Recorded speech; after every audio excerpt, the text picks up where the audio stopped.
Okay guys, so first we'll take you through your core mobility. We use Fox as our demonstrator here. So the first one we've got are our seated T-spine rotations. So Fox, you want to start doing some seated T-spine rotations? So if you notice guys, his feet and his bum are staying connected to the floor and the chair, and those aren't moving, okay? Try to imagine a disconnect between his lower body and his upper torso. Okay, he's got good posture, he's staying nice and tall, his elbows are nice and up high, and he is rotating his chest as far as he can one side and then as far as he can the other, okay, and he's just mobilising that thoracic spine, okay, nice and slow, nice and controlled.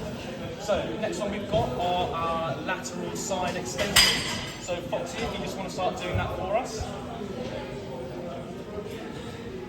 So again, his feet and his bum are staying nice and in contact with the ground and the chair, and he is just reaching over as far as he can, feeling a nice big stretch up his obliques and his lat here, reaching as far as he can. Again, nice and slow and controlled.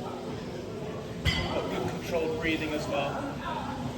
Good stuff. And then the last one in our mobility is our child's pose to downward dog. So some of you might have done this if you've ever gone to yoga sessions.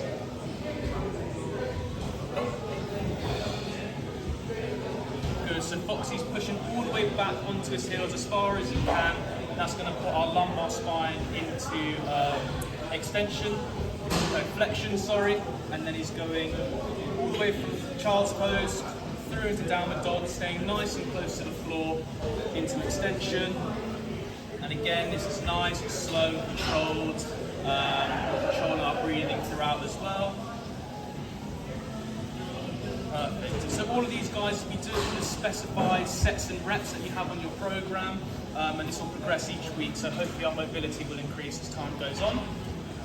So now we're going to take you through one whole set of the core stability circuit, and as Foxy's going through this, I'm just going to talk you through a couple of bits. So first one, we've got dead bugs. So in the first week, we have got 6 reps on each side. So it should only take a couple minutes per set.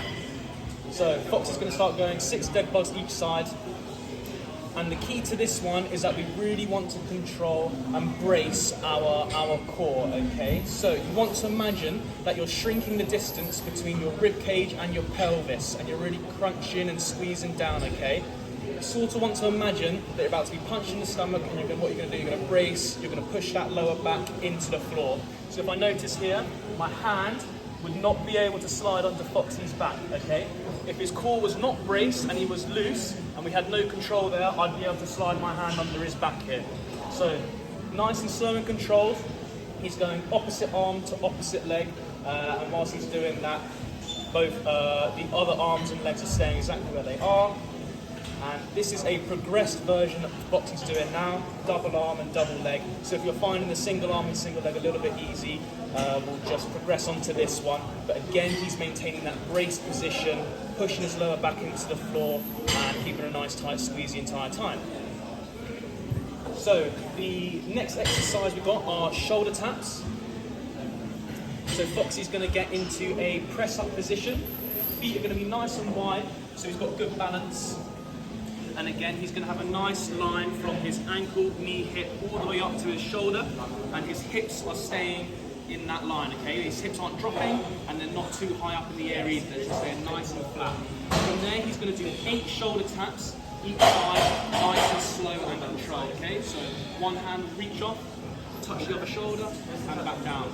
You'll notice that his hips are staying exactly where they are, okay? This is an anti-rotation exercise, so we're trying to resist twisting of the torso, okay? If there was no control, he wasn't bracing, he wasn't staying nice and tight, his hips would be all over the place as he lifts one hand up to touch the opposite shoulder. So he's maintaining brace, he's staying nice and flat, and he's just going nice and slow and controlled with no rotation at all, okay?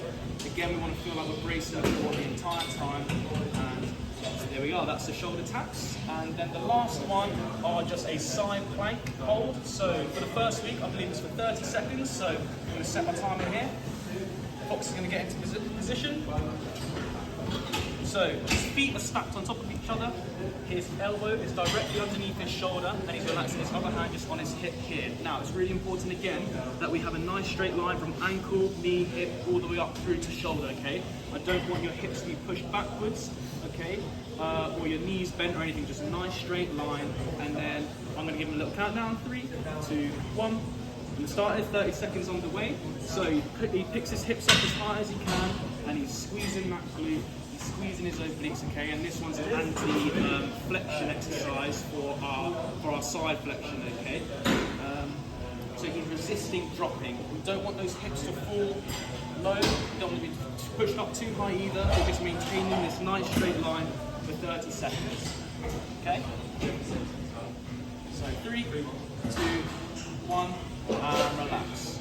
So again, guys, you repeat this on both sides and do it for the specified sets and reps.